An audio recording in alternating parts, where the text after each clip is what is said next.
तो वहाँ पर है कि यूना कहता है, आइए मैं जो मैंने एक उसका मुआजना तरतीब दिया है मैं आपके सामने रखना चाहता हूँ। और वो ये है कि जब यूना खुदा की एक तरह से मुखालफत करके, खुदा से बगावत करके दूसरे शहर को जाता है, तो खुदा उससे नाराज होता है। तो खुदा की मर्जी को वो पूरा करना नहीं चाहता। वो चाहता है कि ठीक है, मैंने कलाम सुनाना है तो मैं अगर नैनवा में ना जाऊं तो तरसीस में भी सुना सकता हूं। बात तो कलाम सुनाने की है, लेकिन खुदा की मर्जी ये थी कि यूना जो है वो नैनवा ही में मुनादी करे। यीशु मसीह जो है वो इस दुनिया में खुदा की यही मर्जी थी कि वो यरूशलेम में पैदा हो और उसके वसीला से जो है वो दुनिया निजात पाए। अगर ये आम बात होती तो यीशु मसीह किसी और जगह पे भी पैदा हो सकता था, निजात तो किसी और तरफ से भी आ सकती थी। लेकिन ये खुदा की मर्जी जो थी, बाइबल मजमून है हमारा कि बाइबल मुकद्दस को समझना, क्योंकि इब्राहिम से ये वादा किया गया था कि तेरी नस्ल से निजात दहिंदा पैदा होगा। दाऊद को कहा गया तेरा तख्त कायम रहेगा। मूसा को कहा गया कि मेरा चेहरा ये लोग देखेंगे। आदम को कहा गया कि औरत की नस्ल से इंसान रहाई पाएगा। अब देखिए कि औरत की ये यूना की बात थी कि मैं तरसीस में चला जाता हूं, लेकिन खुदा की बात थी कि वो नैनवा में मनादी करे। आज लोग कहते हैं, लोगों ने समझा क्या मूसा से के जरिया से निजात पालेंगे, लेकिन मूसा जो था वो औरत की नस्ल से ना था, यसाया औरत की नस्ल से ना था, दाऊद औरत की नस्ल से ना था, और भी जितने अंबिया कराम आए हैं वो औरत की नस्ल से नहीं है, वो मर्द की नस्ल से हैं। औरत की नस्ल से सिर्फ इब्ने मरियम है, और वो इब्ने मरियम क्योंकि खुदा जो कहता है वो इरादा नहीं बदलता, खुदा जो कहता है वो ख्याल नहीं बदलता, वो अपनी स्टेटमेंट तब्दील नहीं करता।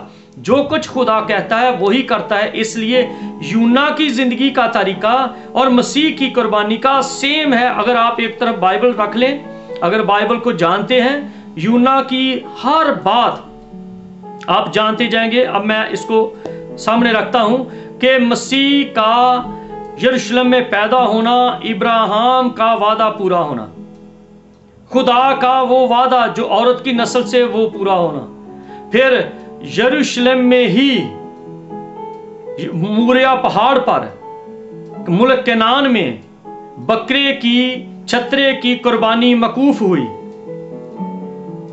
और यरूशलेम ही में बच्चों की कुर्बानी मकूफ हुई। पहले लोग अपने बच्चों की कुर्बानियां देते थे, जिस तरह इब्राहिम ने भी अपने बेटे की कुर्बानी देना चाहिए कि मैं खुदा की खुशनुदी हासिल कर लूं, मेरा खुदा ये चाहता है।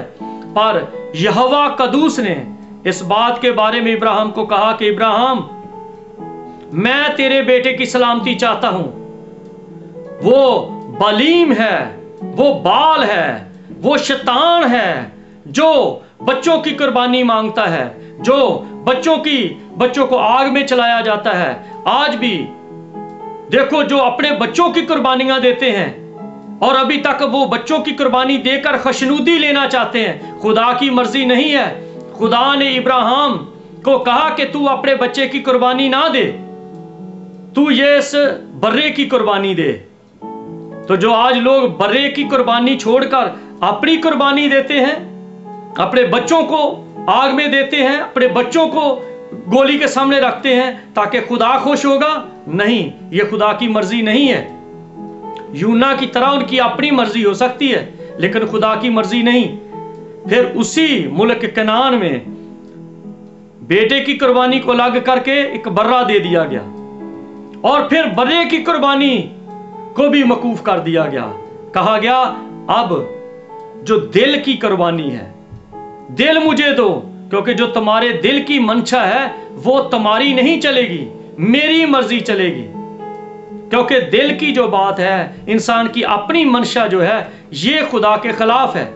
आदम ने अदन में जो फल खाया अपनी मंशा से खाया था, अपनी मर्जी से खाया था, ना कि खुदा की मर्जी थी।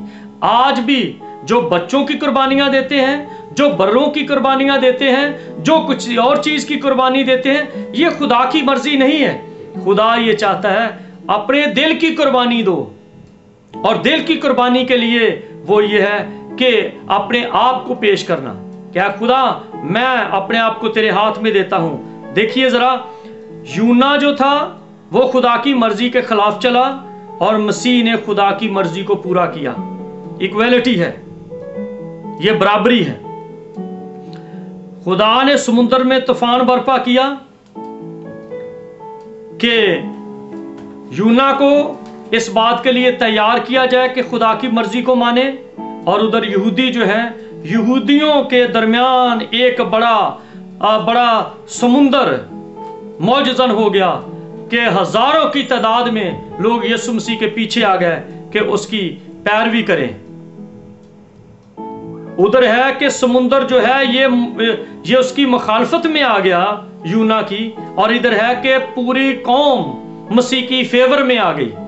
जो खुदा की मर्जी को पूरा करता है उसके लोग फॉलोअर होते हैं, उसकी बात को समझते हैं। फिर समुंदर में इस बात को था कि अंदेशा था कि जहाज तबाह हो जाए, और जो यहूदी हुक्मरान थे या जो यहूदी रहनुमा थे उनको अंदेशा था कि अब रूमी हुकूमत हमें तबाह कर देगी। दुनिया की सोचें देखो, उधर मलाह जो हैं वो सोचते हैं कि जहाज तबाह हो जाएगा, इधर रूमी लोग और यहूदी लीडरान इस बात के बारे में फिक्रमंद हैं कि सारे लोग यीशु के पैरोकार हो गए और हम तबाह हो जाएंगे, रूमी हमें मार देंगे। ये दुनियादारी की बातें। फिर है, आप आयत ब आयत पढ़ते जाएं, लिखा तब मलाह हरासा हुए, और नए अहदनामे में हम देखते हैं कि यहूदी कौम के लीडरान हरासा हुए और वो सरदार कहन के पास गए हारे और कहा, उन्होंने, ये जहाज की बात हो रही है कि जहाज में लोगों ने कहा कि अपने अपने देवताओं को पुकारो ताकि हमारी रहाई जाहिर हो। और यहूदी लीडरान ने सरदार कहन कैफा से कहा कि तू सो रहा है, तुझे पता नहीं कि जमाना मसीह का पैरो हो चला। और फिर आगे लिखा कि नाखुदा उसके पास जाकर कहने लगे कि तू क्यों सो रहा है। जो जहाज के चलाने वाले थे उन्होंने कहा यूना को कि तू क्यों सो रहा है, और जो यहूदी कौम के फकी फरीसी थे उन्होंने हन्ना कैफा से कहा कि तुम्हें पता नहीं क्या किया जाए, क्योंकि अगर इस चीज को ना रोका गया तो रूमी हमें मार देंगे। उन्होंने अपने मबूदों को पुकारा और सरदारों ने और लीडरान ने अपने इबादत खानों से बाहर निकलकर सारी कौम ने इस बात के लिए पकारा, शोर किया कि मसीह को पकड़ो, इसको, ये हमें नहीं चाहिए, क्योंकि ये जो है ये हमारी कौम के लिए बड़ी मुश्किल और मुसीबत का सबब है। उन्होंने कुरा डाला तो वो नाम यूना का निकला। उधर है, यीशु को कत्ल करने का मंसूबा बनाया गया कि ये कुरा सिर्फ उसी के लिए निकलता है, उसी को मारा जाए, क्योंकि सरदार कहन ने कहा था कि क्यों ना हो कि हम मसीह को मार दें बजाय इसके कि पूरी कौम मरे। ये पूरी कौम के लिए सिर्फ एक ही मर जाए।